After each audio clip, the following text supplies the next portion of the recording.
Muy bien, ponte cómodo y revisa que tengas todo el material necesario. En breve iniciaremos con la sesión.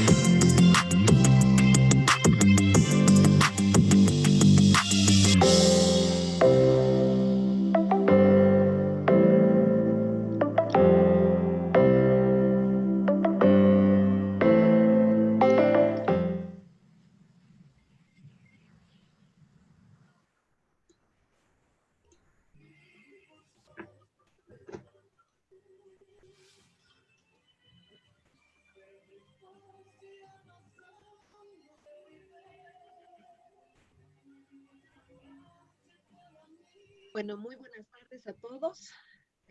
Muchas gracias por estar hoy aquí. Les agradecemos fundamentalmente la presencia y el apoyo que siempre nos brindan en los eventos que nosotros como Instituto de Investigaciones en Ciencias del Comportamiento de la Universidad Católica Boliviana nos animamos a hacer. Quiero dar mi más cordial bienvenida a Jimena Pérez, a la doctora Jimena Pérez, que es la decana de la Facultad en Ciencias Humanas y Sociales de nuestra universidad, que además nos acompaña frecuentemente en estas iniciativas. Mi nombre, para quienes no me conocen, soy Marcela Los Santos y soy coordinadora del Instituto de Investigaciones en Ciencias del Comportamiento. Y esta es la segunda versión de la Cátedra Libre, una versión algo distinta por el contexto en el que estamos viviendo, pero no menos entusiasmados por ello. En ese sentido, quiero empezar por invitar a Jimena a que nos dé unas palabras de bienvenida para poder inaugurar oficialmente la cátedra, y después de ello voy a hacer una breve presentación de en qué consiste para luego poder dar la bienvenida a nuestros expositores, a la doctora Ana María Arias, que está ya con nosotros, y también al doctor Javier Soria, que está por ahí, no sé dónde está, no lo veo ahorita en pantalla. Entonces, agradezco nuevamente su participación y pues, Jimé, adelante. Bueno, pues buenas tardes, casi buenas noches. Para mí realmente yo soy la agradecida con el Instituto del Comportamiento, sobre todo con Marcela, la coordinadora de este instituto, porque siempre hay cosas que se hacen en relación a lo que está pasando en el país, la actualidad, siempre dando respuestas, cubriendo expectativas. Realmente yo soy la agradecida.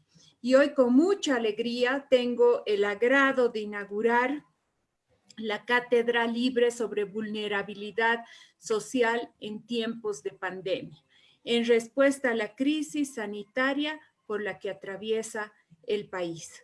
Gracias al Instituto de Investigaciones en Ciencias del Comportamiento, con el apoyo del programa BLIRGOS. Entonces se va a hacer esta cátedra, que tiene por objetivo de construir un espacio multidisciplinar de intercambio, de conocimiento, diálogo, reflexión, debate sobre el COVID-19 y la vulnerabilidad social para generar herramientas adecuadas frente a la crisis. Esta iniciativa realmente es muy aplaudida y está dirigida a estudiantes, docentes, a toda la comunidad universitaria en general, servidores públicos e instituciones de la sociedad civil que estén interesados. Entonces, realmente felicitarlos y doy realmente por inaugurada esta cátedra. Muchísimas gracias, bienvenidos a todos y a todas. Muchas gracias, Jimé. Gracias por tus palabras. Brenda. Una cátedra libre se construye desde el encuentro de personas que se sienten convocadas a reflexionar, debatir, aprender y algunas veces a desaprender sobre una temática común que conecta con algunas de estas fibras que nos mueven a ser y luchar por algo. En este caso, se trata de la crisis sanitaria por la que atraviesa el país y su efecto por la población boliviana. Invitamos a la doctora Marcela Los Santos, coordinadora del Instituto de Investigaciones en Ciencias del Comportamiento de la Universidad Católica Boliviana San Pablo, a compartir unas palabras sobre el sentido de esta cátedra.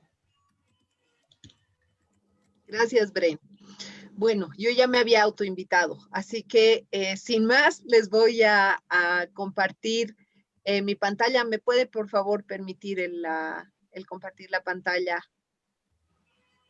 el hospedador? Sí, ahorita te compartimos. Ya estás. Muchas gracias. Ok, quiero empezar contándoles cómo nace la Cátedra Libre. Y como les decía yo, la anterior gestión, nosotros el año 2019 nos animamos a lanzar la primera cátedra libre en derechos de la niñez y adolescencia, porque creemos que en la importancia del rol de la academia para poner en debate los problemas del contexto en general en Bolivia y que además se permita un espacio de democratización del conocimiento a partir del intercambio libre y gratuito de este. En ese sentido, nosotros el año pasado empezamos y este año nuestra idea de la Cátedra Libre era trabajar sobre los temas medioambientales que tanto han aquejado a Bolivia el año anterior, con los incendios en la Chiquitanía, con problemas muy severos con las sequías o con las inundaciones. Creíamos en ese entonces que era esto lo que teníamos que haber tomado en agenda. Finalmente, y después de que una crisis sanitaria como la que estamos viviendo, sin precedentes, nos ha enfrentado a una nueva realidad y a un nuevo desafío en el contexto boliviano, en definitiva, hemos tomado la decisión de hacer esta cátedra libre sobre la vulnerabilidad social en tiempos de pandemia. La Cátedra Libre es para nosotros un espacio de encuentro, principalmente un espacio de encuentro, en donde la formación se vuelve un medio más para encontrarnos, dialogar y debatir. Entonces, antes de empezar con la cátedra, yo quiero comentarles un poquito qué es el instituto, para quienes no nos conocen. El ICC es un instituto de investigaciones en ciencias del comportamiento, en psicología y ramas afines a la psicología, que nació en 2010 con la esperanza de fortalecer la investigación en psicología en la propia universidad y también la investigación en el área social. En ese sentido, nuestra misión siempre ha sido la generación de conocimiento relevante, pertinente para la realidad boliviana, y también generar este espacio de reflexión crítica. En el transcurso de los años, entonces, el ICC ha ido creciendo en distintas áreas.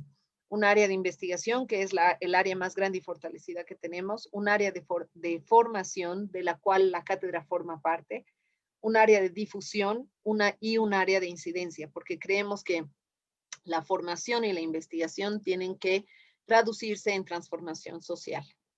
En ese sentido, el instituto tiene una misión que es la generación de conocimiento sobre vulnerabilidad social y tenemos 3 líneas de investigación: la línea de derechos de la niñez y adolescencia, la línea de gestión social ambiental y la línea de determinantes sociales de la salud. Las 3 líneas se enfocan en encontrar causas y consecuencias de estos efectos en las poblaciones en vulnerabilidad social. Luego, el año pasado, nos hemos lanzado a una nueva área de acción, que es la formación. Y en ese sentido, a partir del año pasado, promovemos el fortalecimiento de capacidades y la adquisición de nuevos conocimientos y de metodologías desde una visión integradora con otras disciplinas. En ese sentido, tenemos el diplomado en atención a poblaciones vulnerables en la segunda versión, que es un diplomado apoyado por la Universidad Libre de Bruselas, los cursos de formación continua, que son cursos sobre competencias en metodología de investigación, y finalmente los cursos de sesión única, que pretenden dotar de herramientas digitales para las personas que se dedican a hacer investigación.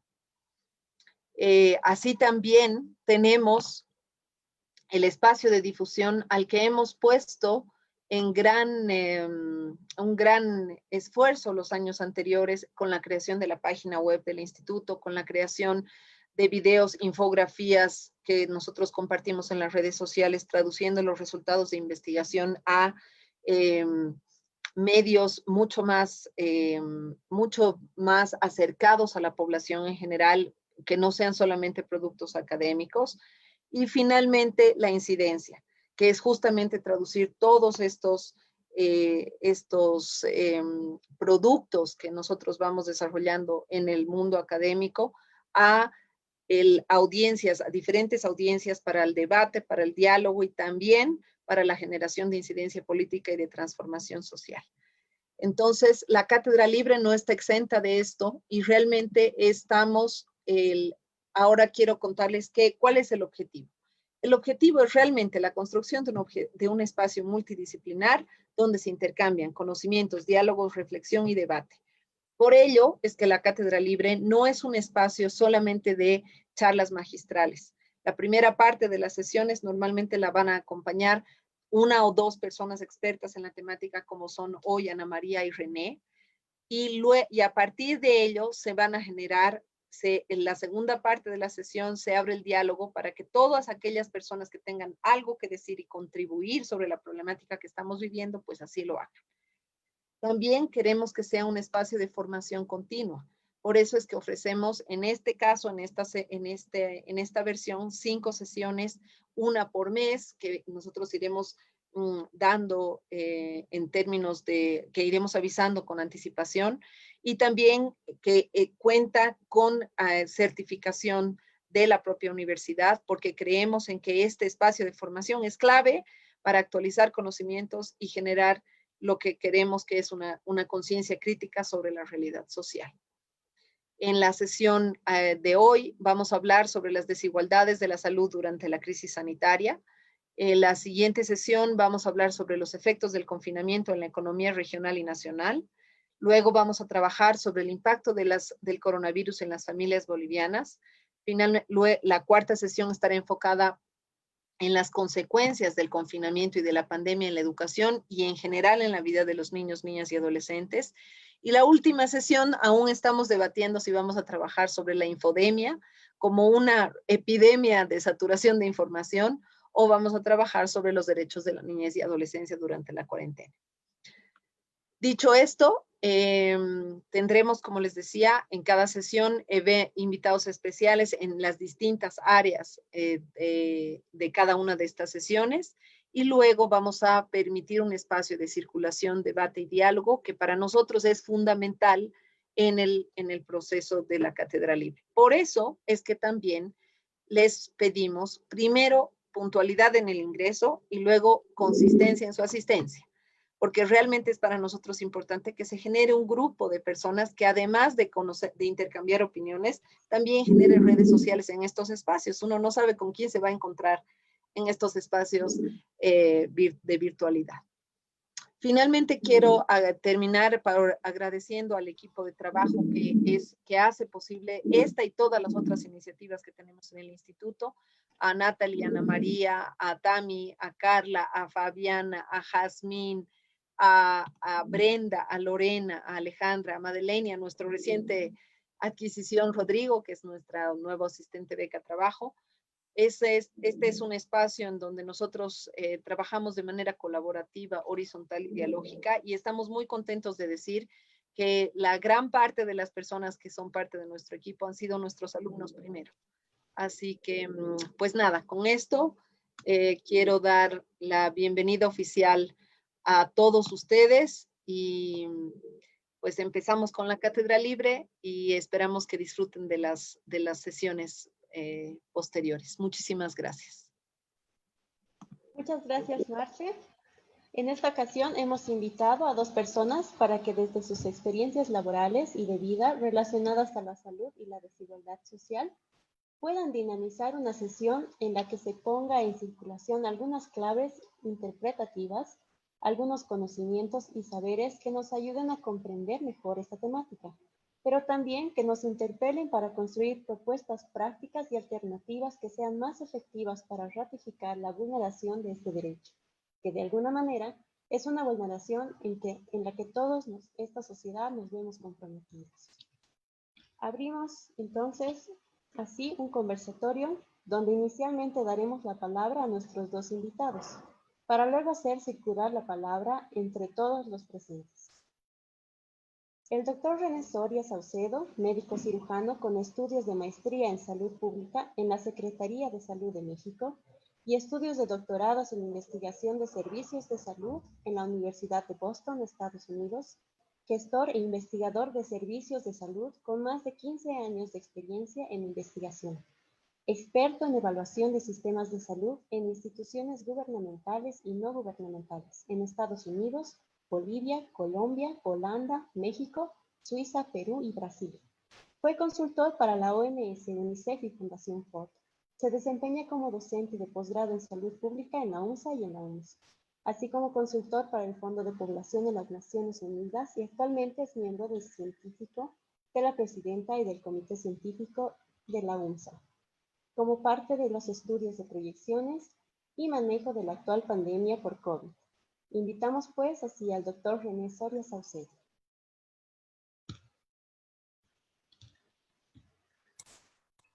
Muchísimas gracias por la invitación. Es un gusto estar con ustedes y saludarlos.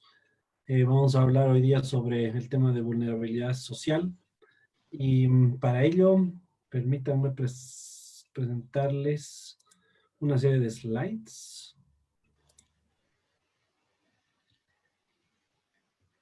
¿Se ve la pantalla completa?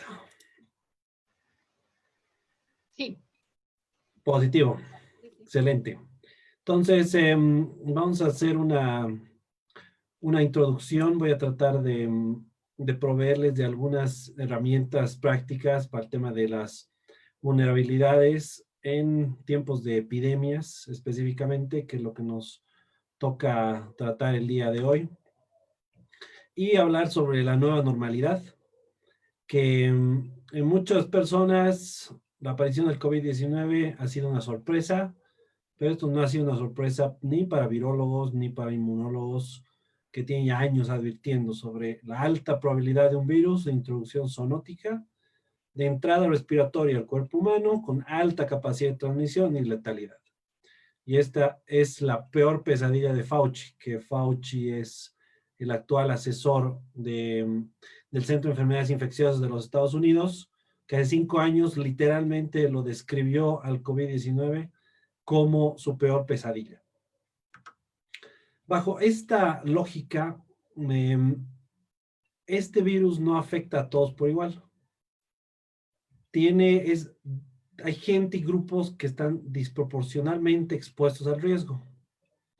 ¿Y quiénes son estos grupos? Esto es un tema de cambio dinámico, que no tiene necesariamente una sola explicación. Entonces, para el contexto del COVID-19 hemos hablado que los adultos mayores, enfermedades de base, personas con condiciones de hacinamiento o sin techo, también las personas con un gradiente socioeconómico bajo, la ven difícil para sostener desde un punto de vista mental, financiero y físico las consecuencias de este virus. Y con el avance de la ciencia, por ejemplo, también está viendo que los hombres somos más vulnerables a padecer enfermedad severa. Entonces, la gran pregunta es, ok, entonces, ¿quiénes son los vulnerables? ¿Cómo los protegemos? Es la pregunta. Y las medidas que parecen muy elementales, distanciamiento físico, lavado de manos, son realmente un desafío para millones de personas que viven en condiciones de hacinamiento, pobres condiciones de saneamiento básico y escasa disponibilidad de agua potable. Entonces, por suerte, parece que el virus no afecta desde el punto de vista infeccioso a los niños. Sin embargo, los niños sí tienen capacidad de transmitir el virus, y eso se conoce no solamente con los coronavirus, especialmente se lo conoce con la influenza, donde los niños se convierten en los vehículos en los cuales los virus viajan y terminan afectando a las personas mayores. Pero hay una serie de consecuencias no esperadas, especialmente que afectan a los niños con el tema de esto, de las cuarentenas y del distanciamiento físico. Se estima, por ejemplo, que en Latinoamérica y el Caribe, 185 millones de niños se encuentran sin escuela. Lo cual tiene, aparte de tener consecuencias educativas directas, que ya hay expertos hablando de la generación perdida, 10 de 85 millones que se benefician de alimentación escolar en esos establecimientos. Para 10 millones, esta es la principal fuente de alimento constante. Y además, esta condición, que ya tiene muchos meses y potencialmente va a durar muchos meses más, va a incrementar la inequidad social, educativa y económica. Y además, establecer patrones, por ejemplo, de incremento de abandono escolar, abuso de menores y embarazos adolescentes. Entonces, estas son consecuencias que no tienen relación directa con el virus, pero en general pasamos de largo pensar en todas estas cosas, en grupos que directamente no son vulnerables por ser capaces de producir enfermedad severa, pero sí son vulnerables por las consecuencias sociales y las dinámicas de este virus. Otro tema importante es de que aunque estamos en estos momentos traumados con el tema de la vacuna, las vacunas que ya sabemos que funcionan no están siendo distribuidas de forma normal. Y esto puede incrementar la probabilidad de nuevos brotes virales. Sarampión, polio, en lugares que ya estaban controlados. Pero tenemos que recordar que, por ejemplo, el sarampión requiere que el 95% de la población se encuentre vacunada para que sea efectiva esta vacuna. Y en general tenemos en estos momentos problemas de distribución de las vacunas que ya sabemos que funcionan. Entonces, este tipo de análisis vale la pena hacer y tomar en cuenta al momento de definir cuál va a ser la estrategia de protección de las poblaciones vulnerables. Hay algunas características de personas o grupos que afectan la vulnerabilidad. Y una definición que a mí me gusta mucho es la capacidad de afectar el anticipo, el cómo lidiar, el cómo resistir y el cómo recuperarse de un impacto, de un desastre identificable en la naturaleza o por la sociedad. En este momento estamos con un desastre biológico de una zoonosis. Y hay en general 6 categorías ya bien reconocidas para afectar a un índice potencial a nivel poblacional de vulnerabilidad social, que es como el estatus socioeconómico, la edad, el género, la etnicidad, la capacidad de comunicación de la gente y problemas médicos de base y de discapacidad. Y este es un círculo virtuoso en el tema de recuperación después de un desastre, que debería tomar en cuenta 4 principales dimensiones: la preparación, la respuesta, la recuperación y la mitigación. Hay algunas características claves de estas fases. Primero, la preparación, por ejemplo, creación de un plan de contingencia. Países que ya han tenido la mala suerte, o bueno, no sé si es mala o buena suerte, haber tenido que lidiar con el SARS-1, ya tenían claridad sobre el plan de contingencia por si aparecía una nueva zoonosis.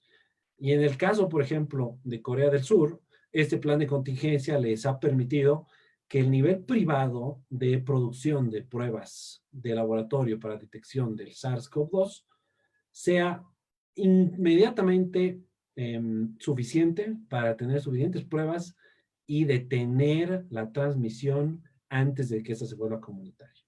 Entonces, los planes de contingencia, no solamente comunitarios, sino a nivel hospitalario también, donde se deberían haber activado comités de toma de decisiones, donde toman el mando básicamente de todo lo que sucede en el hospital, y lidiar con la contingencia se vuelve lo primero. En nuestro país, la respuesta ha sido terriblemente lenta y eso ha tenido consecuencias nefastas que en este momento estamos viviendo, de una transmisión comunitaria que es altamente exitosa. Luego, el tema de enganchar a la comunidad con actividades de información, que eso también ha sido muy deficiente en el país, donde las autoridades no han tenido la capacidad de dominar la narrativa de lo que estaba sucediendo y han podido más las pseudociencias y los conspiradores para tratar de meter miedo a la gente en vez de conocimiento. Luego, la determinación de recursos necesarios y cómo distribuirlos. En Bolivia es el clásico de que una epidemia cualquiera, por leve que sea, produce un desastre sanitario. Entonces, no hemos entendido o no tenemos los recursos suficientes como para prepararnos frente a este tipo de cosas, y ya teníamos hace 20 años ya la historia de que esto sí podía suceder. Y el tema es los planes del transporte y el aislamiento de los pacientes, que tampoco teníamos de ninguna manera preparación y planes para realizar esto a gran escala. Luego de esto viene la respuesta, donde determinas distribución de recursos, proveer información para primera línea y toma de decisiones centrales. Por ejemplo, esto de las brigadas móviles que ha comenzado luego de 4 meses de pandemia. Recién la gente que está muy ávida de información le ha visto con muy buenos ojos que las brigadas no solamente estén ahí para tomar pruebas, sino para informar de cuál tenía que ser el manejo, el tratamiento, y la gente recibir la información que estaba hambrienta de recibir. Información adecuada, información eficaz, e información además basada en evidencia, ¿no? Luego la priorización de los esfuerzos, que vamos a hablar de eso en más detalle, y especificar el esfuerzo comunicacional, el adueñarse de la narrativa también en la respuesta. La recuperación, otra vez, la distribución de recursos, la identificación de las subpoblaciones menos resilientes que potencialmente tienen o más probabilidad de severidad o menos capacidad de respuesta a largo plazo. Entonces, son temas que se tienen que tomar en cuenta. Seguimiento de la recuperación e identificación de problemas crónicos. En toda logística humana se empiezan a detectar cuellos de botella. Y para esta fase ya necesitamos tener información con la cual aprendamos de los errores cometidos en las primeras 2 fases. Y por último, el plan de mitigación. Desarrollar plan de mitigación, por ejemplo, transmisión viral, cuáles van a ser los protocolos de esta nueva normalidad en el trabajo, en el hogar, dependiendo de cuán exitosa está la transmisión en la comunidad. Proyectar necesidades de aislamiento y hospitalarios, como no tenemos información sobre cuántos hospitales y cuántas terapias intensivas se van a necesitar por municipio, por ejemplo, es una información que es inexistente en el país, necesitamos proyectarla para prepararnos contra peores escenarios. Y además, desarrollo estructural de planes y políticas de salud pública, que esto ya tiene mucho que ver con el tema de, ok, hemos sobrevivido a un SARS-CoV-2, se nos van a venir nuevas epidemias con nuevas zoonosis, es lo más probable. ¿Cómo vamos a responder al SARS-CoV-3? Es la gran pregunta que nos tenemos que hacer ahora. El concepto de los grupos de riesgo es un concepto importante porque el sistema de salud maneja recursos finitos. No podemos seguir creyendo que podemos ofrecer el mismo nivel de tratamiento y de recursos a todos. No se puede. Necesitamos priorizar. Y en general se prioriza tratando de prevenir, porque la prevención cuesta 10 veces menos que un tratamiento. Entonces, hay 3 abordajes principales para la identificación de grupos de riesgo de vulnerabilidad. El abordaje individual, el poblacional y la integración de la información. Dentro del abordaje individual, una estrategia muy interesante que se utiliza mucho en otros países, pero en el país lastimosamente no se lo utiliza prácticamente en nada, es el uso de registros, donde se utiliza una base de datos voluntaria de individuos que tienen ciertos requisitos de elegibilidad para recibir respuestas de emergencia o para darlas en base a necesidades específicas. Esto orgánicamente, por ejemplo, ha nacido de la sociedad civil con el tema de los donantes de plasma hiperinmune, donde la gente estaba desesperada buscando gente y han empezado a aparecer bases de datos, básicamente, de personas con sus grupos sanguíneos. Ha sido un esfuerzo orgánico, no ha sido, no, que yo conozca, el ministerio no tiene un plan o una base de datos que se va actualizando constantemente. Por ejemplo, sería ideal tener una base de datos con las fechas de cada persona, que cada 7 días potencialmente puede donar, para que se hagan las consultas y uno no esté peregrinando buscando plasma, básicamente. Entonces, esto es interesante porque se puede hacer un match entre una base de datos de individuos que ya tienen plasma hiperinmune, potencialmente, y individuos que lo necesitan.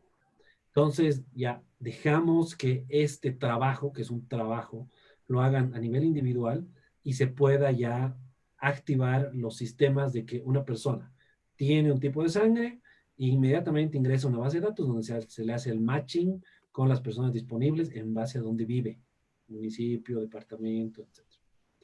Entonces, este tipo de registros que hay en el mundo, registros de cáncer, registros de donantes de órganos, etcétera, etcétera, etcétera, son herramientas importantísimas para eficientar la utilización de terapias, la disminución de riesgos, la aparición de necesidades en salud, etcétera. Pero tiene problemas, no es que sea perfecta. La gente no necesariamente comprende las ventajas. Y en el país en general hay una desconfianza natural frente al sistema de salud, especialmente en zonas rurales, donde entregar información de salud es muy mal visto. Entonces, tenemos que activar una estrategia de educación muy fuerte para que esa desconfianza natural que viene de décadas atrás desaparezca, especialmente en zonas rurales.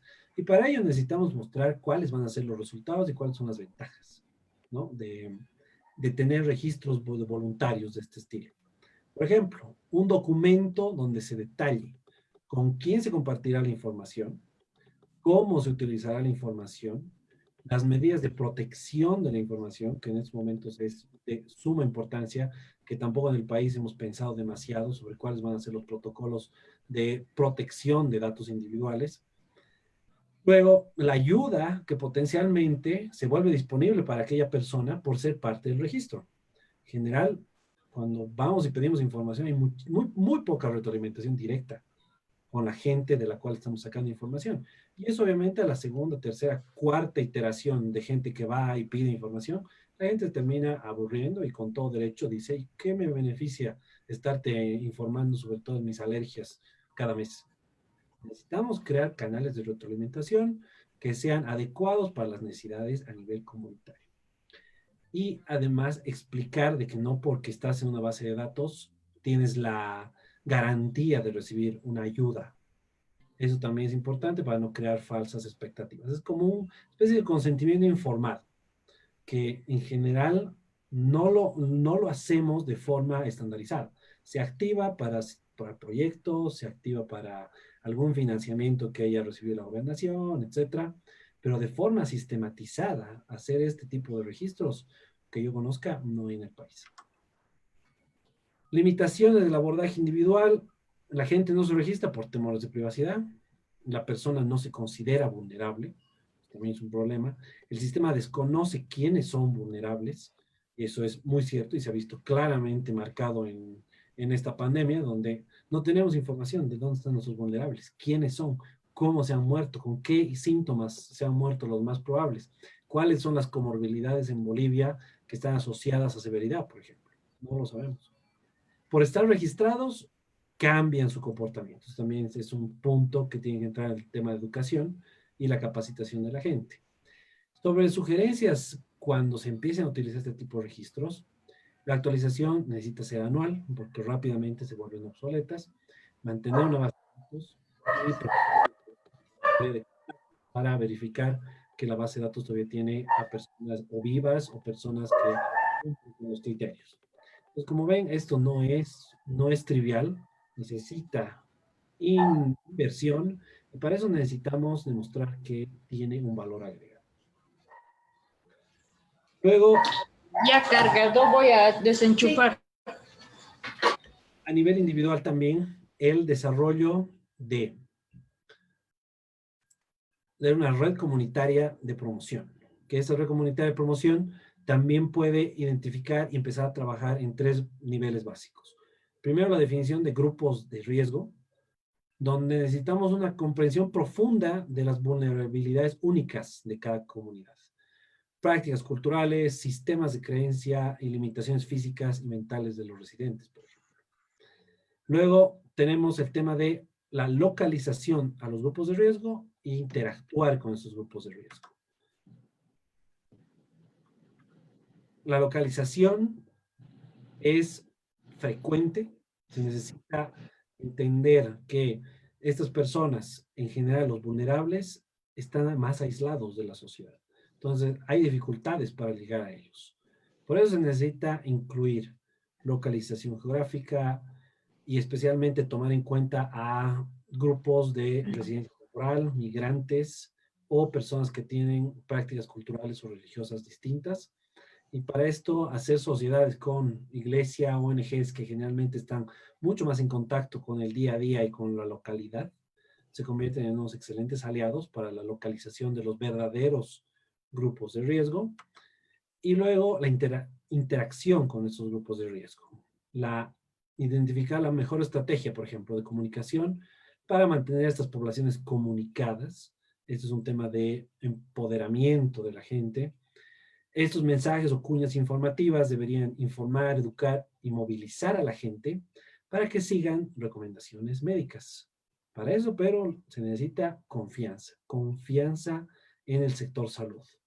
Y en nuestro país, lastimosamente, en muchas localidades, hay una conjunción entre lo político y lo técnico que es bien complicado de quebrar, y para ello se necesitan intervenciones específicas para comprender por qué la gente tiene tanta aversión en muchos lugares contra los servicios de salud, ¿no? Luego, la constante interacción es la única manera de ganar la confianza de la comunidad. Y este instrumento es el más efectivo para que la comunicación realmente pase y la gente se vuelva tu aliada. Por ejemplo, en estos momentos de pandemia necesitamos una respuesta comunitaria, necesitamos respuesta de todos. Por ejemplo, con el tema del uso de los barbijos. La estimación es de que si todo el mundo, ni siquiera todo el mundo, el 80% de la gente utilizaba barbijos, en mes y medio la transmisión empieza a disminuir y potencialmente puede desaparecer. Pero esa es una respuesta que necesita confianza de parte de la comunidad, una confianza intensa en el sector salud para demostrar primero de que el virus existe, de que hay probabilidad de muerte y de que entre todos podemos salir de esto. Luego tenemos el tema del abordaje poblacional. El CDC, por ejemplo, ha ideado un índice de vulnerabilidad social que tiene básicamente 4 dimensiones con 14 factores sociales que son interesantes. Este índice está supeditado a un cálculo ponderado, y ese cálculo ponderado te permite hacer básicamente priorizaciones a nivel geográfico. Entonces, haces estimaciones de vulnerabilidad social a nivel de mapas, y esto es una herramienta muy interesante para crear intervenciones que potencialmente pueden tener muchísimo más impacto si es que no tuvieras estas visualizaciones a nivel poblacional. Los mapas más o menos se ven así, donde tienes muy granular el tema de dónde están tus poblaciones vulnerables, e idealmente quieres que esta información poblacional sea enlazada con información individual, para, por ejemplo, tener una idea de cuánta gente en total individualizada se tiene en cada localidad, para ver cuáles son realmente los niveles de vulnerabilidad y dónde van a estar las mayores ganancias a nivel de crear intervenciones.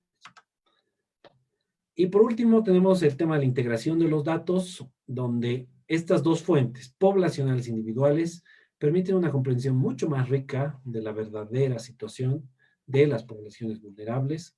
Esto requiere, sin embargo, una infraestructura de datos muy importante que tiene una potencialidad realmente enorme que en el país aún no hemos potencializado ni hemos sacado adelante.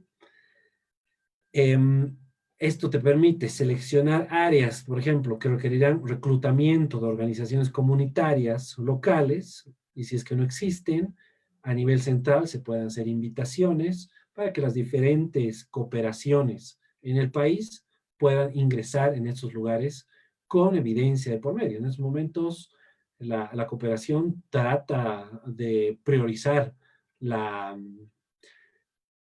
cooperación y los recursos que trae al país. Sin embargo, en muchos casos no recibe una información de mapa de 10,000 pies de altura para decirle, estos son los lugares donde tenemos más vulnerabilidad y necesitamos acá apoyo.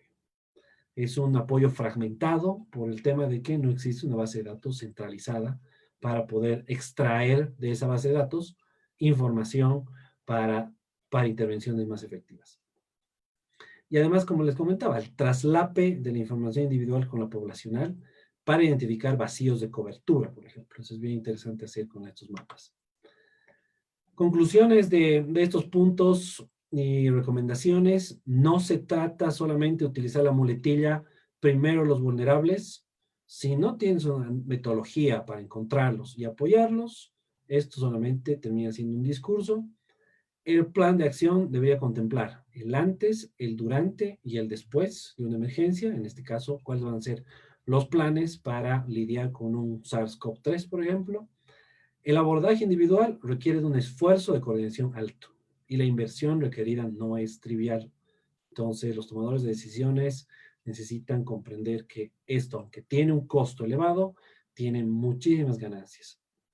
Luego, el uso del índice de vulnerabilidad, por ejemplo, permite la mirada de los 10.000 pies para comprender mejor el nivel de inversión requerido, para accionar medidas de protección de los vulnerables y sin bases de datos relacionales, que significa que bases administrativas, bases clínicas, bases financieras, donde tienes todo el historial de la gente y además en seguimiento a través del tiempo, sin estas bases de datos es imposible eficientar medidas de intervenciones dirigidas que nos den el mayor valor agregado posible. En estos momentos tenemos un sistema de salud altamente fragmentado, donde definitivamente la poca información que llega a nivel central no nos ayuda a primero identificar a estos grupos vulnerables y tampoco identificar cómo hacer la distribución más equitativa para que se beneficien estos grupos. Entonces, como último mensaje, yo les quiero decir el tema de la construcción de la infraestructura de datos en el país. Y esto no es un tema de fortalecimiento, es un tema de desarrollar una infraestructura de datos y que se pueda utilizar no solamente a nivel central, sino especialmente a nivel local. Muchísimas gracias por la atención y quedo a sus órdenes para cualquier cosa. Muchísimas gracias, René. Ahora, para cerrar el conversatorio de esta primera sesión de nuestra Cátedra Libre, es el turno de ceder la palabra a la doctora Ana María Arias Uriona, que es médico cirujano con estudios de maestría en salud pública por las universidades de Granada y Copenhague. Es doctora en dinámica de la salud y ciencias sociales por las universidades Nova de Lisboa, Portugal y Linköping, Suecia. Es epidemióloga social con especialidad en los determinantes sociales de la salud y el estudio de las desigualdades en salud. Actualmente trabaja como docente investigadora en el Instituto de Investigaciones en Ciencias del Comportamiento de la Universidad Católica Boliviana San Pablo. Invitamos pues a la doctora Ana María Arias Uriona. Muy buenas noches a todos. Gracias, Brenda. Gracias, René, por la excelente presentación. Yo voy a complementar esta presentación hablándoles sobre los determinantes sociales y las desigualdades de salud. ¿Qué hacemos mientras no tenemos datos a la mano para poder analizar y para emprender todas esas acciones que René nos ha hablado y comentado? Para esto voy a compartir mi pantalla. Denme un minutito.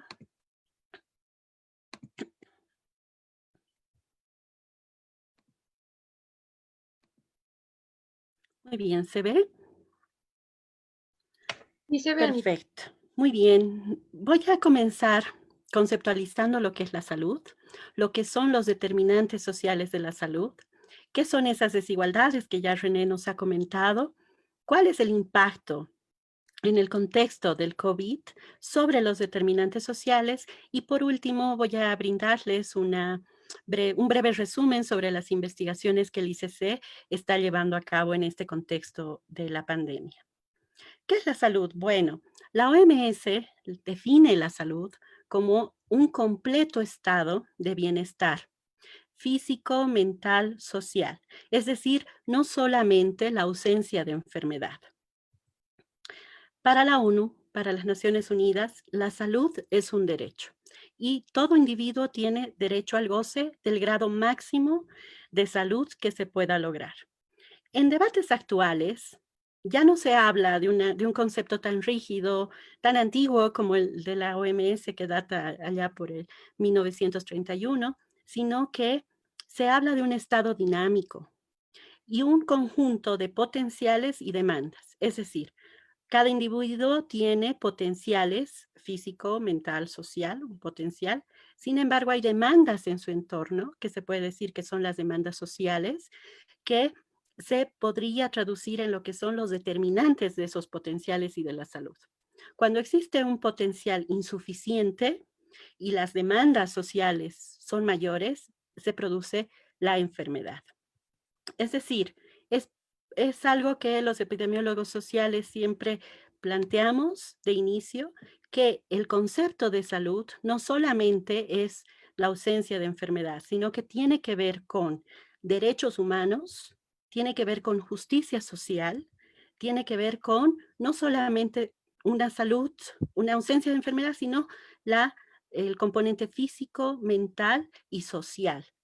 Y todo esto nos lleva a tener que tratar de conceptualizar lo que son los determinantes sociales de la salud.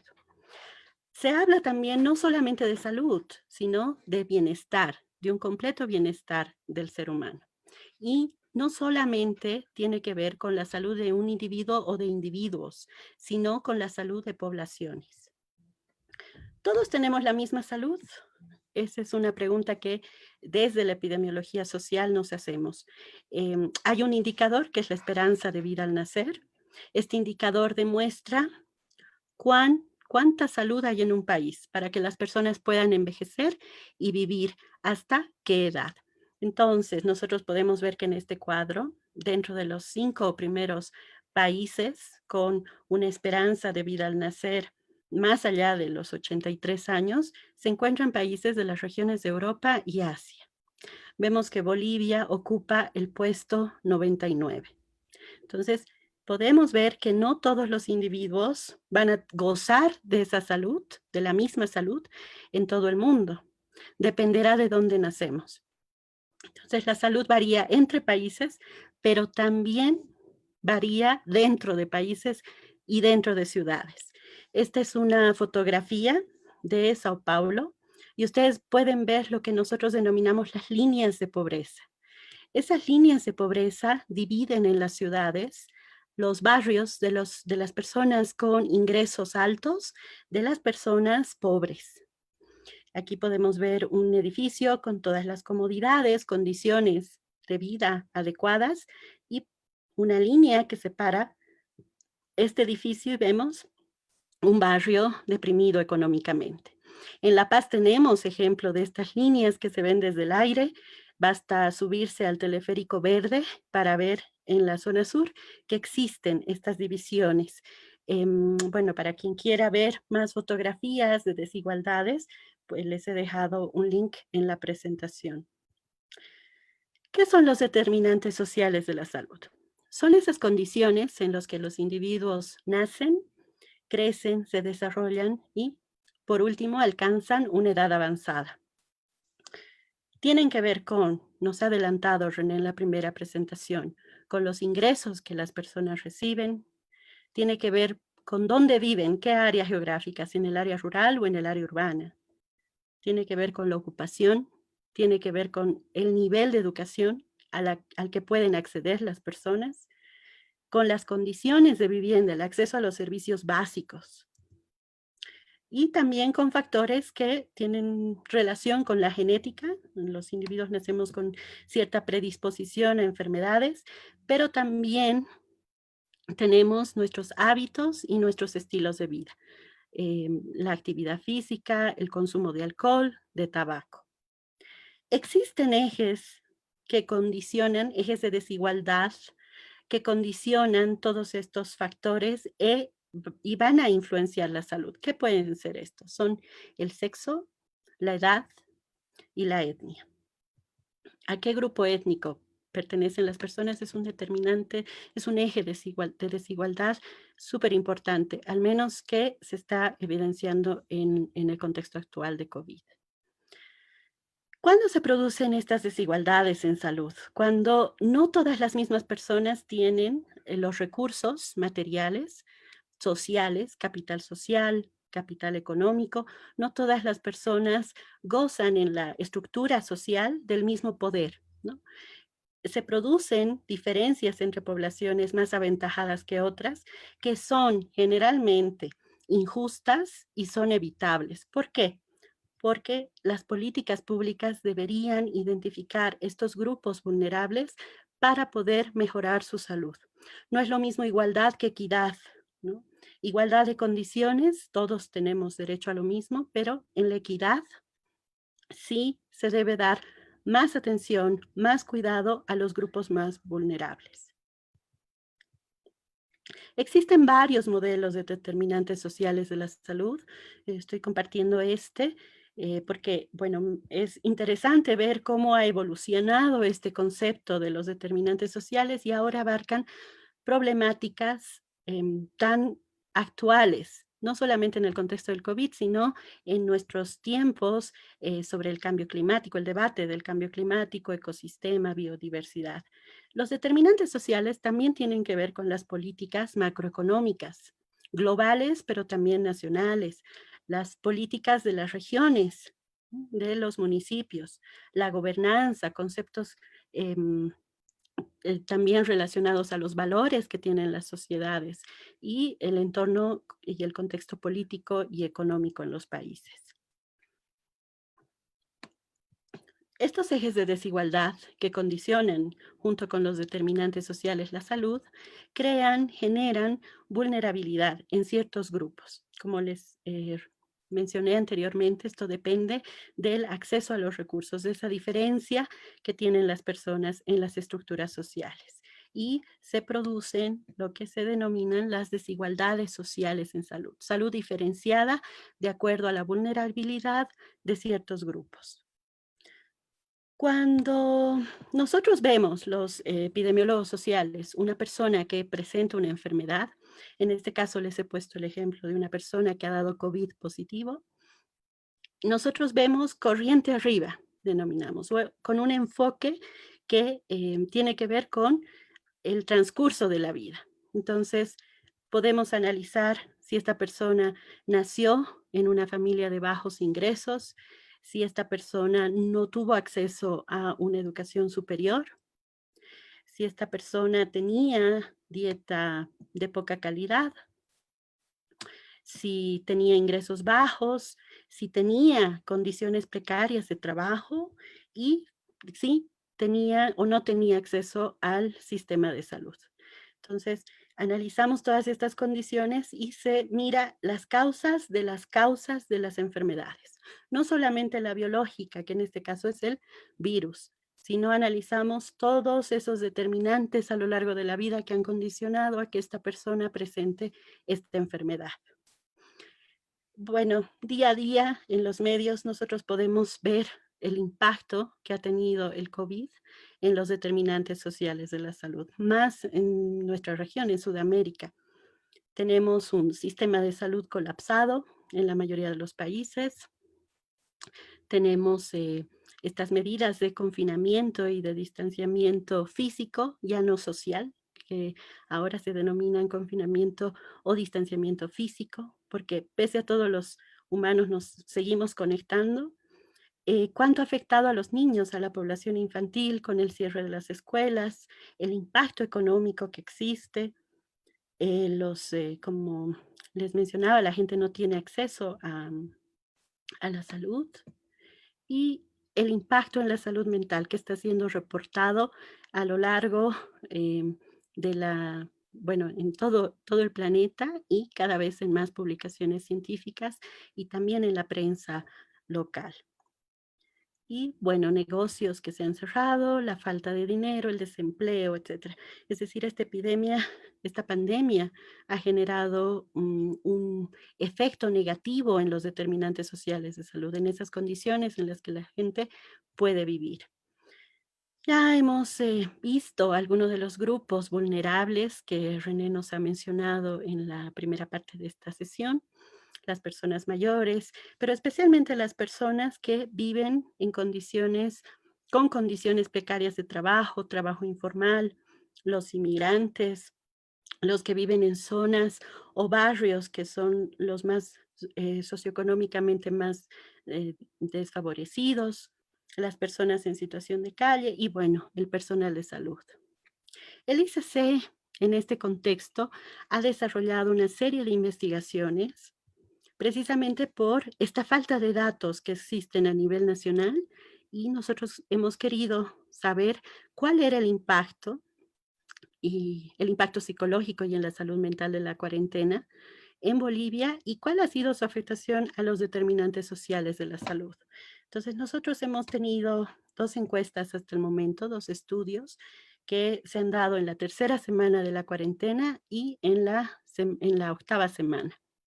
En la primera encuesta hemos tenido 1.530 personas que hemos encuestado, en la segunda 657, y también hemos podido acceder al personal de salud en una primera encuesta que se ha realizado el mes de mayo para ver también los impactos en la salud mental. Esto junto con la Sociedad Paceña de Psiquiatría. También hemos tenido la oportunidad de participar en una encuesta mundial que ha sido dirigido por la Universidad Autónoma de Barcelona. Esta ha sido en junio y en Bolivia se han recolectado 5.990 encuestas. Entonces pronto vamos a recibir esa importante base de datos para poder hacer estudios al respecto y, bueno, compartirlos. También tenemos, bueno, hemos llevado a cabo un estudio longitudinal, es un estudio de seguimiento, es decir, hemos establecido una corte, un grupo de personas a las que vamos a seguir en distintos momentos. Hasta el momento les hemos seguido en estos momentos, de la tercera semana y octava, y posteriormente queremos saber cuáles son los efectos más a largo plazo que van a presentar. Dentro de los resultados de nuestro primer estudio, que era para saber los efectos psicológicos inmediatos de la cuarentena por COVID en Bolivia y los determinantes asociados, hemos encuestado, como les decía, 1.530 personas, el 68% eran mujeres, la media de edad ha sido de 33 años, la mayoría, sí, 89% vivía en el área urbana y la mayoría también vivía solo o era soltero. El nivel de educación, bueno, era el de licenciatura en su mayoría, y estos son los resultados en el impacto psicológico que hemos obtenido. En lo que ha durado la encuesta, que era, como les decía, ha iniciado en la tercera semana de cuarentena y ha durado hasta la quinta semana. Nosotros hemos podido observar el impacto directo, primero en esto que hemos medido como impacto al evento. Esto se refería a la angustia que generaba este contexto de cuarentena. Y casi 3 de cada 10 personas presentaban angustia, presentaban este estrés por esta cuarentena y por la pandemia. Hemos también obtenido prevalencias altas en lo que se refiere al estrés, a la ansiedad y a la depresión. 25% para el estrés, 23% para la ansiedad, 16% para la depresión. Hemos utilizado 2 escalas para medir estos eventos psicológicos, y la primera era el DAS-21 y la escala del impacto al evento. Esto para obtener comparabilidad con los estudios que se están generando actualmente en el contexto internacional. ¿Qué hemos encontrado entre los factores de riesgo en este primer estudio? Bueno, entre los determinantes económicos que estaban asociados con esta serie de resultados negativos psicológicos eran vivir en alquiler, sufrir un alto desabastecimiento de productos, esto referido a alimentos y a medicamentos, realizar más labores domésticas que antes de la cuarentena y cuidar las labores de cuidado, las prácticas de cuidado a niños o adultos mayores. Entre los determinantes sociales, hemos encontrado que cuando las personas no contaban con el apoyo de un familiar o de un amigo para realizar compras de alimentos, de medicamentos, sí tenían más riesgo de presentar todos estos efectos negativos psicológicos. También experimentar el aumento de los conflictos en el hogar durante la cuarentena y percibir que a raíz de estos conflictos en los hogares, ellos percibían que su seguridad estaba en riesgo. Estos han sido factores relacionados al estrés, a la depresión, a la ansiedad y al impacto psicológico. Otros determinantes que tenían un efecto negativo ha sido percibir un alto riesgo de contagio propio o que un familiar pueda contagiarse, tener mala salud física y estar muy saturado con la información sobre el COVID-19. Entre los factores protectores, esos que estaban relacionados, pero para proteger la salud mental, estaban ciertos determinantes económicos como contar con ahorros para sobrevivir 2 meses o más tiempo y confiar en el sistema de salud.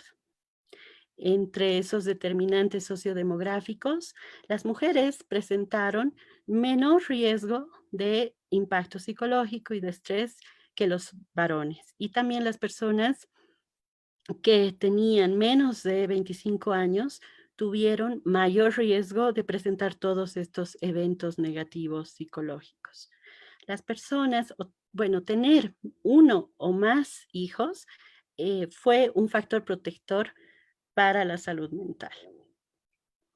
En el estudio 2, que ha llevado adelante el ICC, se ha estudiado la evolución de la salud mental durante la cuarentena en Bolivia. Ya teníamos resultados de la primera encuesta y analizamos los resultados de la segunda encuesta, pero esta vez hemos diferenciado los factores que estaban asociados a estos determinantes por sexo. Es decir, queríamos ver patrones entre hombres y mujeres que sean distintos o si eran similares, tanto en la afectación de los determinantes como en este impacto psicológico. Entonces hemos tenido una segunda encuesta que hemos tenido la colaboración de 657 personas, la mayoría eran mujeres y había una edad media, un promedio de edad de 37 años. Sí tuvimos resultados llamativos. Por ejemplo, entre la primera y la segunda encuesta, la cantidad de personas que estaban con una actividad, pero sin remuneración o sin salario, había aumentado de un 8% a un 34%. La depresión, la ansiedad, el estrés y el impacto al evento también habían aumentado en este segundo momento, en la cuarentena, y podemos ver que habían incluso 10 o 15 puntos porcentuales más altos en este segundo momento de encuesta. También hemos analizado este impacto en hombres y en mujeres por separado y también hemos visto que coincidentemente, aunque las mujeres presentaban mayor prevalencia, mayor proporción de estos efectos negativos, sí había también un incremento entre la prevalencia que hemos obtenido en la primera encuesta en relación a la segunda. Y tenemos los factores, los determinantes sociales asociados a este impacto psicológico, tanto en hombres como en mujeres. En los varones, entre los determinantes económicos, hemos visto que tener la actividad suspendida y sin salario, lógicamente, ha sido un factor de riesgo para la salud mental. Realizar más trabajo doméstico también para la depresión, ansiedad, estrés. El miedo al desabastecimiento estuvo relacionado con la ansiedad. Y en las mujeres, entre los determinantes económicos, el realizar más trabajo doméstico que antes de la cuarentena fue un factor de riesgo y el miedo al desabastecimiento. Vemos que el patrón es similar en ambos sexos. Entre los determinantes sociales hemos encontrado un factor muy importante que son los conflictos en el hogar. Tanto en los resultados de la primera encuesta como en los resultados de nuestra segunda encuesta, tener conflictos en el hogar o que estos hayan aumentado y percibir que estos conflictos ponen en riesgo la vida, ha sido un factor relacionado y muy fuertemente asociado con todo este impacto en la salud mental, tanto para el impacto al evento, la depresión, la ansiedad y el estrés. La mala salud autopercibida ha estado relacionada en los hombres, así como el la percepción de que uno podía contagiarse con el COVID. Y un factor protector en ambos sexos ha sido ser mayor de 25 años. En las mujeres, los conflictos en el hogar, igual la mala salud autopercibida y la percepción de contagio. Lo que podemos ver es que no existe un patrón diferenciado entre hombres y mujeres en esto de la afectación de los determinantes sociales de la salud. Ambos sexos tienen un patrón similar con los mismos factores de riesgo y con los mismos factores protectores. También se ha realizado un estudio en personal de salud. En esta encuesta que hemos realizado el mes de mayo, ya se podía ver el impacto en la salud mental que se estaba produciendo en ese momento antes de tener este pico que estamos presentando. ¿Quiénes habían participado en nuestra encuesta en mayo? Principalmente médicos especialistas y licenciados internos en medicina. La mayoría ha sido participación femenina y sí un 20% había atendido en mayo a pacientes con COVID-19.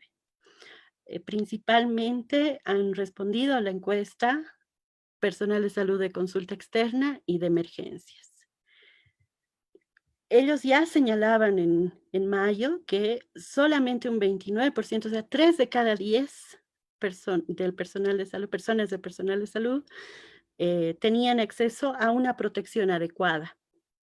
Y bueno, casi 30% habían sufrido discriminación en el trabajo, un 15% en el vecindario y un 13% en el lugar donde vivía.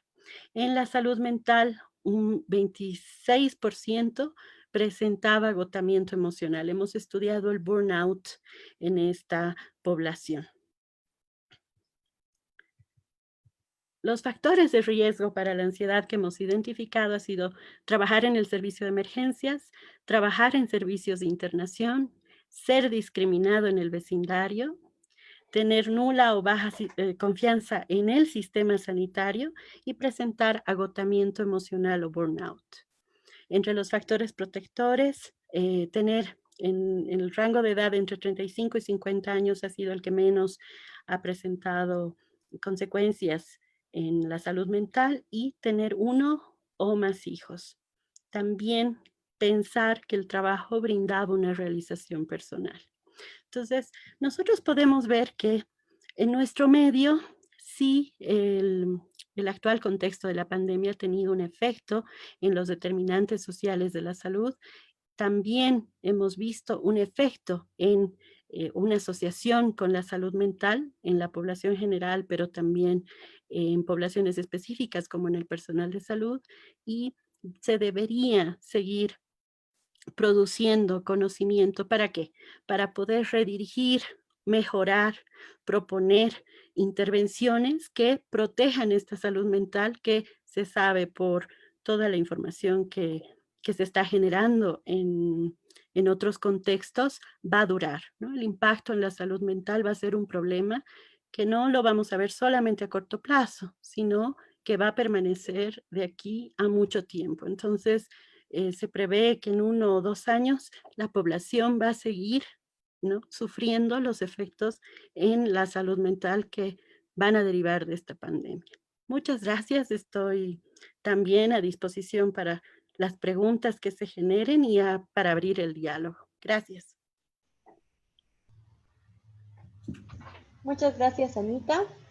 Nos vamos a tomar un espacio de tiempo de 5 minutos. En ese espacio, en la parte derecha de abajo de su plataforma, se encuentra la opción de chatear y pueden poner ahí las preguntas también que tienen para los expositores y después del receso nosotros vamos a poder exponer estas preguntas para poder decirles. Muchas gracias.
Nada, se han quedado mudos.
Bueno, muy buenas noches. Ya estamos de regreso y agradecemos a ambos expositores por participar de este evento y haber sido parte de la primera sesión de la Cátedra Libre. Ahora es el momento de las consultas y aclaraciones que el público ha estado haciendo y manifestando a lo largo de la exposición. Sin embargo, por la falta de tiempo es posible que no se llegue a responder todas las consultas y por eso les rogamos un poco su comprensión. Marcela Los Santos pregunta, ¿nos pueden explicar qué es la medida de los 100.000 pies?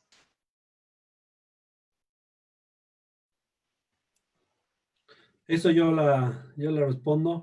Es una forma de decir que vamos a ver las cosas desde mucha altura para tener el panorama completo de lo que está sucediendo. A veces nos quedamos solamente con una mirada muy local y no comprendemos la magnitud de un problema. Entonces, a 10.000 pies de altura, ves todo el contexto. Entonces, a eso se refiere la frase. Shirley Esteves dice, ¿en qué medida la ENSA podría contribuir a consolidar una base de datos integral en temas de salud y sobre todo en lo referido a epidemiología? Muy interesante la pregunta. El ETSA es una base de datos con potencialidad. Sin embargo, tiene problemas de que el diccionario no está desarrollado. Y una base de datos sin diccionario tienes un montón de variables que es muy complicado tratar de identificar cuáles son sus categorías, cuáles son sus niveles, etc. Entonces se nota que no ha sido diseñada para un tema de que cualquier investigador pueda utilizarla. Sin embargo, la lógica es de base de datos, tiene información bien interesante que no ha sido explotada desde un punto de vista de análisis y potencialmente podría servir para que sea como un marco modelo para que se empiece a utilizar a nivel central. Muchas gracias, René. Y aparte, perdón, para añadir, puede ser una buena base, una línea base para comparaciones, ¿no? Para proyecciones y para tendencias. Entonces tenemos cierta metodología que se ha utilizado hasta el 2008 y que ha cambiado radicalmente el 2016, pero que se puede, pese a todas las limitaciones, generar una base para el análisis de tendencias en varias variables, ¿no? Esperamos que pronto se pueda tener una nueva ETSA y se pueda hacer más estudios. Gracias, Anita. Gracias por las presentaciones, dice Shirley Esteves. La expositora ha hablado del factor étnico como un eje de desigualdad en ese sentido. ¿En qué medida considera que los factores culturales ahondan más el impacto del COVID en las desigualdades sociales? Sí, bueno, es un tema muy importante. Todo lo que tiene que ver con los factores culturales, discriminación principalmente, y este sentido de pertenencia que es tan poco estudiado en nuestro medio. De hecho, no existen bases de datos que puedan recopilar esta información para ver cuán cohesionada es una sociedad. Nosotros hablamos de cohesión social, está en el centro del modelo de los determinantes sociales, porque también tiene que ver con cómo una sociedad integrada ayuda a que las condiciones de todos mejoren. Entonces, sí, por ahora solamente se podrían realizar estudios a iniciativa como los que tenemos en el ICC. No se puede hacer estudios con bases de datos porque no existen esos indicadores, que principalmente serían grupo étnico bien completado, porque en nuestras bases de datos bolivianas es un ítem que pocas veces se responde. Tenemos muchos valores perdidos.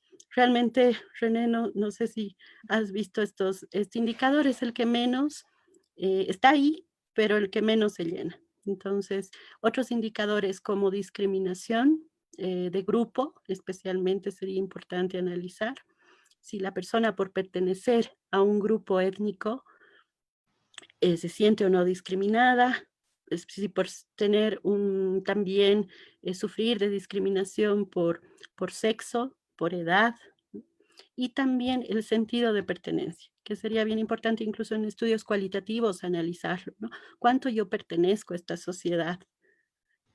Influye en salud. En la literatura internacional, estos indicadores están fuertemente asociados, pertenecen a lo que es el capital social y están fuertemente relacionados a resultados en salud, ¿no? Especialmente en la esfera de salud mental. Gracias, Anita. Les recuerdo que es importante también que en este momento puedan encender sus cámaras y si también quieren tomar la palabra para poder hacer preguntas directamente sin poderlas escribir, pueden hacerlas también. Vamos a estar atentos. Naira Reyes dice, bajo el contexto boliviano, ¿qué medidas de prevención se sugieren abarcar, puesto que es evidente que existen falencias estructurales que no se tomaron en cuenta desde el inicio de esta pandemia? Creo que las recomendaciones de prevención no van a variar demasiado entre países. El trípode principal de distancia estricta física entre personas de al menos de 2 metros, uso constante de mascarillas, buen uso constante de mascarillas, completo, con cobertura de boca y nariz, y evitar conglomeraciones de gente, especialmente en lugares cerrados y mal ventilados, son la clave para destruir el 95% de la probabilidad de transmisión. Entonces, no es tanto un tema de recursos, sino es un tema de comportamientos sincronizados de toda la gente. Muchas gracias, René. Rosana Saconeta estaba queriendo preguntar algo. Gracias, buenas noches a todas y todos. Buenas noches a Ana María, qué alegría verte. Buenas noches a René. Ana María, en realidad la pregunta es para ti. Me ha parecido súper interesante que articules el tema de todo lo que es el sentido de pertenencia y el tema de culturalidad, interculturalidad que afecta a las desigualdades en este momento de pandemia. un elemento que, digamos, se ha visibilizado de manera muy clara en esta forma de vida distinta que todos estamos aprendiendo a compartir, que además, por cierto, tiene cosas interesantes, ¿no? Un escenario como este te permite conocer a mucha gente en la cámara, digamos, ¿no? Y además que es súper diverso en términos de edad, sobre todo. Pero quería preguntarte algo que me ha quedado suelto y has hecho mucha incidencia en el tema de discriminación, pero ¿consideras tú que un elemento que influye para poder quizás pensar en trabajar investigaciones o indicadores para el sentido de pertenencia es el racismo? Definitivamente sí.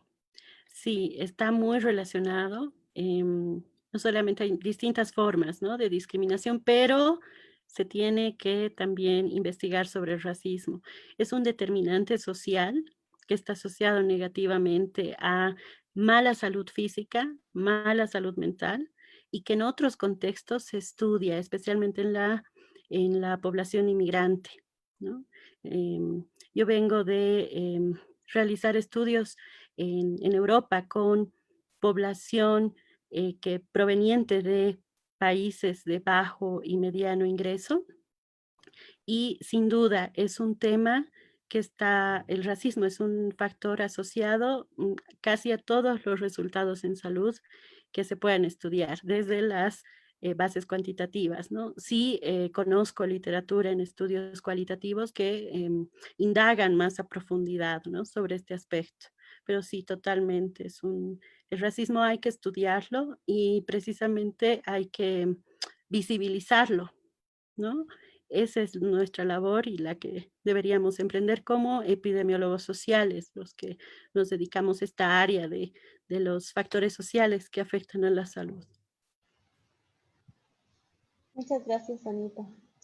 José Antonio Gutiérrez dice, teniendo en cuenta que no existe datos o un trabajo específico, ¿conoce alguna manera, antecedentes, que se hayan organizado en barrios, iglesias, ONGs o comunidades para hacer frente a esta situación, para proteger su salud mental o apoyarse en la comunidad?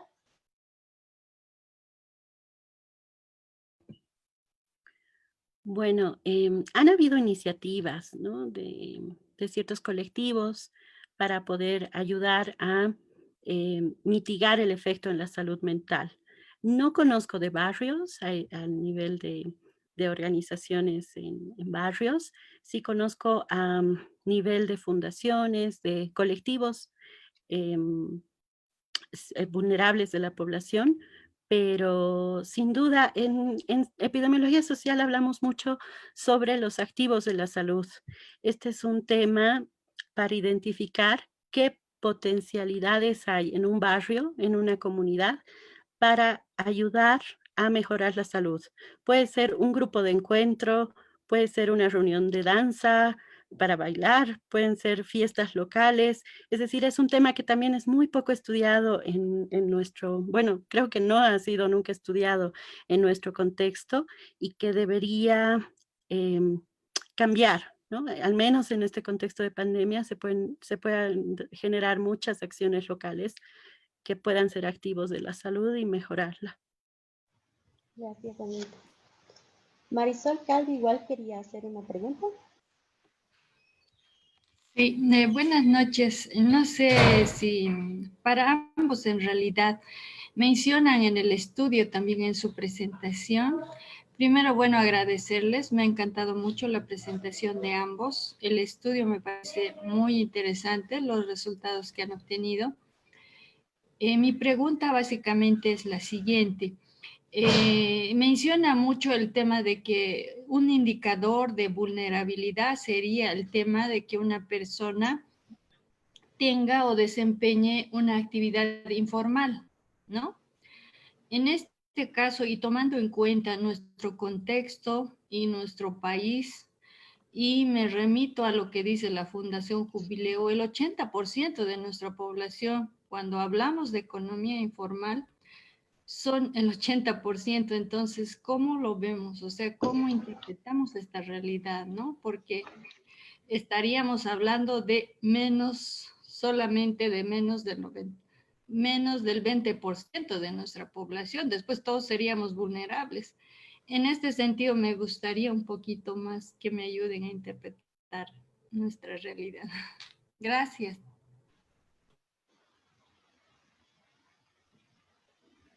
Bueno, sí, efectivamente, Marisol, es un grupo vulnerable el que se encuentra en una actividad económica que es informal.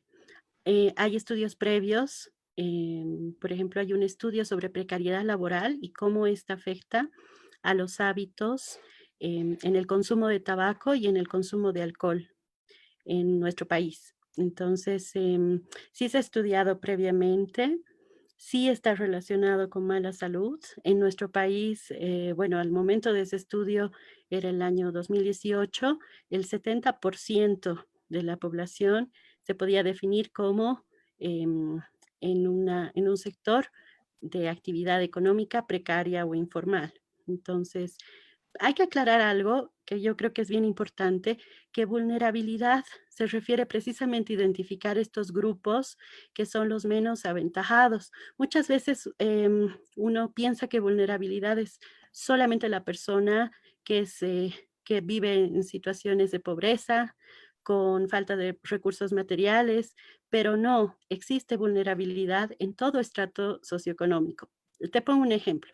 Una persona con actividad informal puede ganar bastante dinero, pero no deja de ser vulnerable porque no tiene el mismo acceso, por ejemplo, a salud, a protección social, ¿no? Que tiene un empleado en la actividad formal. Entonces, sí, es un grupo que es vulnerable y que tiene resultados, está asociada esta condición a tener resultados pobres en salud. Creo que yo comentaría a lo que comenta Ana María, es el tema de que acá no nos olvidemos que no es per se el tema de que la informalidad te pone en riesgo, sino el comportamiento que en promedio esta persona puede tener respecto al virus especialmente.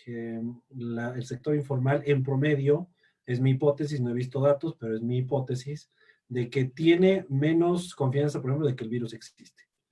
Cree en conspiraciones de que esto es inventado o es un tema político, etc. Y por lo tanto, su comportamiento describe el aumento de la transmisión en este grupo, ¿no?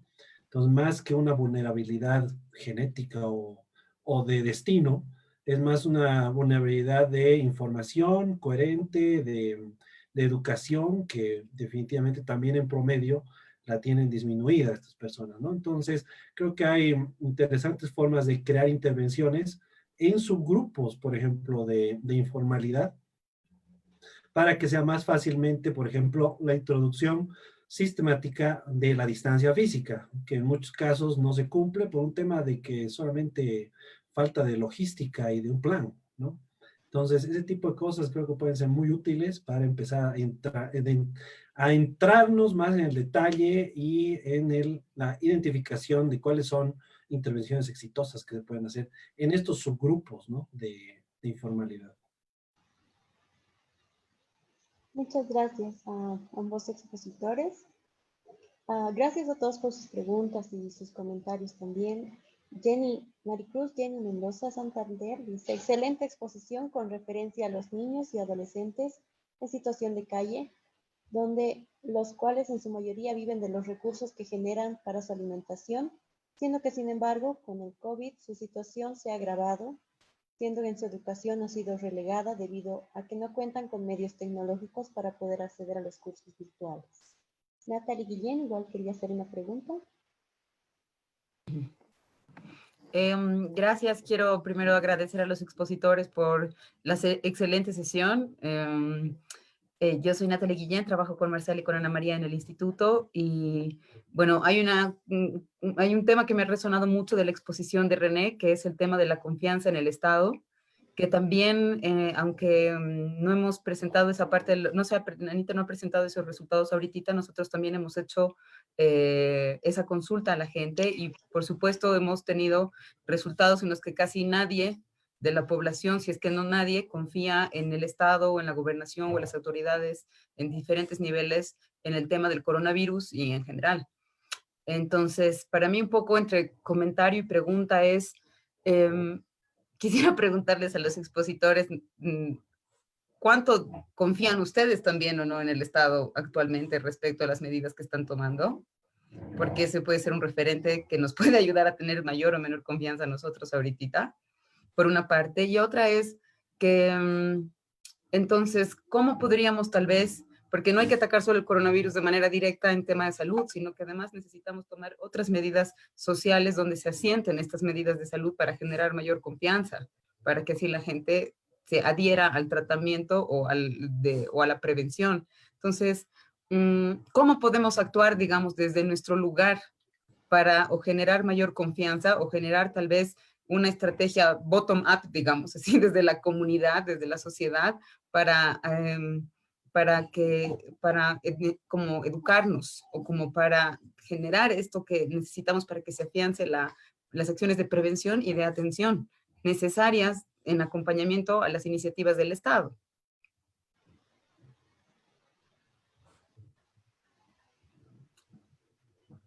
El que quiera me responde. Dale, Anita, primero tú. Bueno, yo directamente creo que te voy a pasar más bien las opciones que había en la respuesta de confianza, de cuánto confía usted en el sistema de salud. Era desde no confío nada hasta confío mucho. Prácticamente nadie en nuestras encuestas confiaba mucho, ¿no? Teníamos 0%, como dice Natalie. Entonces, yo respondería confianza media en el sistema de salud, ¿no? Pero siento que, bueno, René había hablado en la primera parte sobre qué estrategias, ¿no?, se podrían generar para aumentar un poco esta confianza, porque es histórica, porque no es de ahora, ¿no? No es el contexto COVID. Siempre ha habido desconfianza en el sistema de salud, siempre, bueno, desde que yo he tenido contacto también con, por mi profesión, ¿no? Con las comunidades, especialmente, como mencionaba René, la comunidad rural. Entonces, sí, se tendrían que crear iniciativas. Desde lo social, yo podría proponer información, ¿no? El cambiar el mensaje que se da desde el sector salud a la población, ¿no? Adaptar estos mensajes.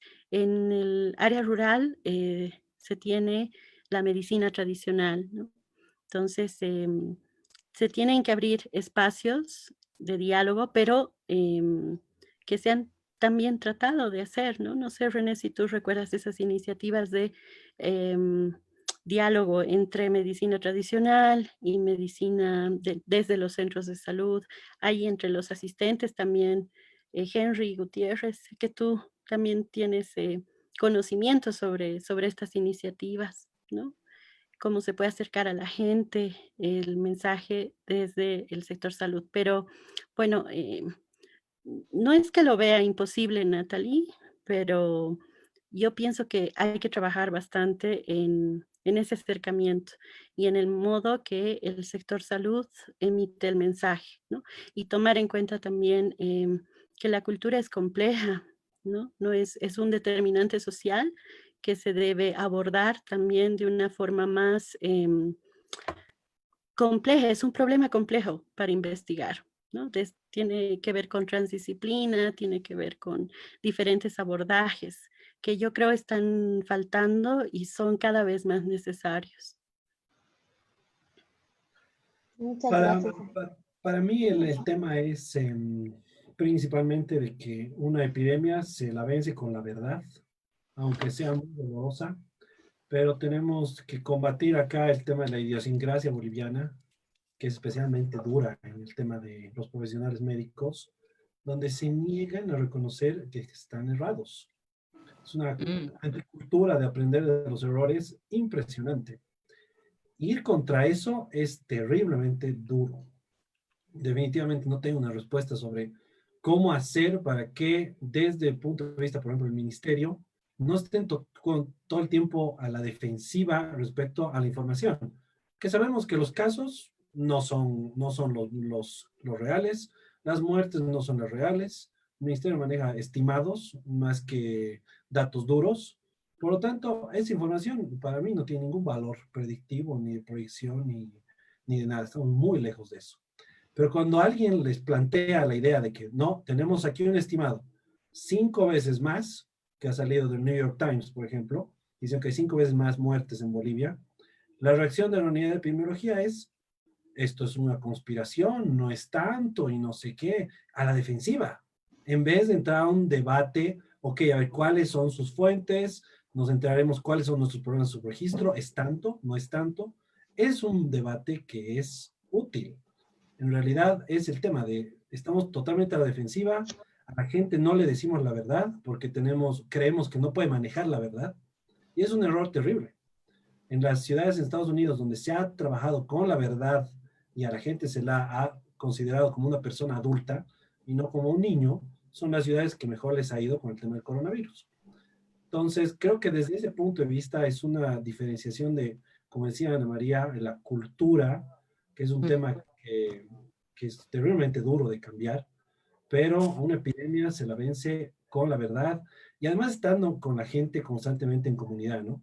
Nuestro sistema de salud es un sistema de salud que lastimosamente está encerrado en los hospitales y en los centros de salud y hay muy poca gente que realmente está conviviendo con la comunidad para crear eso que es confianza. Y la confianza es un tema de mediano y largo plazo, ¿no? No es que de un día a otro ya la gente tiene confianza en ti. Es un tema, por ejemplo, hay iniciativas interesantes en Santa Cruz, donde ya hay médicos que se están quedando en los barrios para responder a las preguntas diarias y constantes de la gente. Entonces, ese tema de fortalecimiento a nivel comunitario, que está obligado, se está viendo obligado a fortalecerse por el tema de la epidemia, quizás es un buen puntal para iniciar esta conversación de empezar a decir la verdad de lo que está sucediendo. Sí, muchas gracias. Muchas gracias. Vamos a leer casi ya la última pregunta. En el tercer estudio del ICC, en cuanto a los factores protectores de ansiedad del personal médico, el factor de entender que el trabajo brinda realización personal estaría dando a entender la importancia, la automovilización y la motivación externa o interna en el mismo trabajo para que puedan seguir cumpliendo su labor de manera adecuada y sobre todo lo relevante que sería, según el estudio, para su salud mental. ¿Qué podrían recomendar hacer los entes gubernamentales y la misma población para mitigar de alguna manera estos efectos negativos en la salud del personal médico?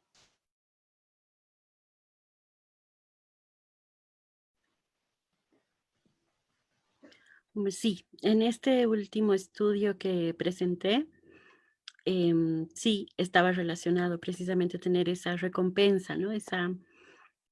Ese sentido de ser recompensado en el trabajo. Entonces, nosotros hemos estudiado el burnout, el síndrome del quemado en el personal de salud y precisamente esos profesionales que tenían menor nivel de burnout fueron los que tenían mejor salud mental. Entonces, yo voy a ceder la palabra a René para estas medidas preventivas. No sé si en tu experiencia, aparte de la contención que se está dando, ¿no? Para mitigar estos efectos con atención, yo conozco en otros contextos estas iniciativas que han partido desde los mismos profesionales en salud mental dentro del área de la medicina, de generar grupos de contención para mitigar especialmente este estrés postraumático, ¿no?, que está viviendo el personal de salud. En otros contextos y seguramente aquí ya se está evidenciando, muchos del personal de salud ha tenido que decidir entre la vida de unos y otros y eso ha generado un estrés postraumático que hoy en día sigue siendo un problema. Las condiciones precarias que han habido de trabajo dentro de los sistemas sanitarios, aquí se puede ver en las noticias, o quienes somos del área de salud, los amigos que nos comentan que ellos mismos se tienen que comprar el traje, ¿no? Todo lo que es sus medidas de protección que corren por su cuenta, porque bueno, les dotan con 1 o 2 barbijos. Y todos estos factores sí que empeoran, ¿no?, la salud mental, pero también física. Dentro del personal de salud han habido muertes que nos han dolido a todos los que pertenecemos a esta área. Entonces, voy a ceder la palabra a René para que nos comente qué iniciativas han habido desde el sistema o desde el gobierno, ¿no?, para poder mitigar este impacto. Y yo creo que la situación que hemos visto ha sido una situación trágica de falta de planificación y además de priorización de la salud pública dentro de nuestras instituciones. Países que, como les decía, han tenido ya la experiencia de vivir una pandemia, han tenido desde el 2003 ya el desarrollo de protocolos, donde los protocolos son los que definen ya la situación, porque ya han sido tomadas estas decisiones a priori. Si tengo que decidir entre la vida de un niño y entre la vida de un adulto mayor, ¿qué es lo que hago? Esto se va a estandarizar, perfecto. Esa es la forma de quitarle la responsabilidad que ese momento puede sentir un médico de tomar una decisión terrible respecto a vida o muerte. Entonces, cuanto más tiempo te tomes en aplicar la planificación y todas estas medidas de que el comité de emergencias va a tomar las decisiones y no van a ser decisiones individuales en base a criterios que pueden ser muy heterogéneos de especialidades médicas, es la forma de evitar que hayan estos estreses innecesarios en todos los hospitales. En los momentos, yo tengo información de que, por ejemplo, en un hospital de tercer nivel en La Paz, hay prácticamente una especie de golpe de estado de una rama de médicos que están reclamando de por qué se ha vuelto hospital COVID, por ejemplo. Entonces, están reclamando eso porque se han enfermado versus los que no se han enfermado y se crean esos roces innecesarios cuando no hay una planificación y no hay una rectoría a nivel del ministerio, ¿no? El ministerio ha sido sumamente debilitado y esto no es algo nuevo, esto es un fenómeno de hace décadas atrás, donde no ha logrado la rectoría que necesitamos en el país para que ese tipo de cosas ni siquiera puedan pasar. En estos momentos tenemos hospitales donde tenemos caciques, básicamente, y demasiada heterogeneidad respecto a protocolos de tratamiento, protocolos de diagnóstico, protocolos de prevención, qué se va a hacer, quién recibe equipo de protección personal, cuándo lo recibe. Todo mundo quería recibir equipo de protección personal. En 5 días se acabó el equipo de protección personal porque lo estaba usando todo el mundo. Entonces, ese tipo de decisiones se tiene que tomar a priori. Si no se las toma a priori, vamos a seguir sufriendo todos estos inconvenientes y todas estas muertes innecesarias que han pasado por el tema del COVID, que han sido básicamente por una falta de planificación. Muchas gracias a ambos. Antes de clausurar ya esta primera sesión de la cátedra, les voy a pedir por favor que enciendan sus cámaras para poder así tomar un momento para tomar una foto de este lindo equipo también y este lindo momento.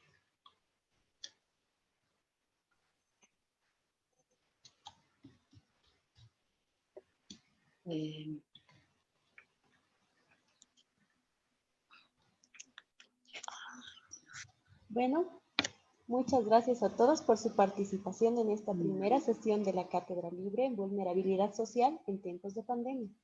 Esperamos haya sido de su agrado y los esperamos en la siguiente sesión que se llevará a cabo el día 22 de septiembre a las 16 horas. Tengan una muy buena noche. Gracias. Gracias a todos. Gracias. Chao, buenas noches, gracias. Buenas noches. Gracias, de verdad. Gracias, buenas noches. Gracias. Gracias, buenas noches. Buenas noches. Gracias, buenas noches. Muchas gracias. Muchas gracias. Buenas noches. Buenas noches, gracias. Chao, Anita.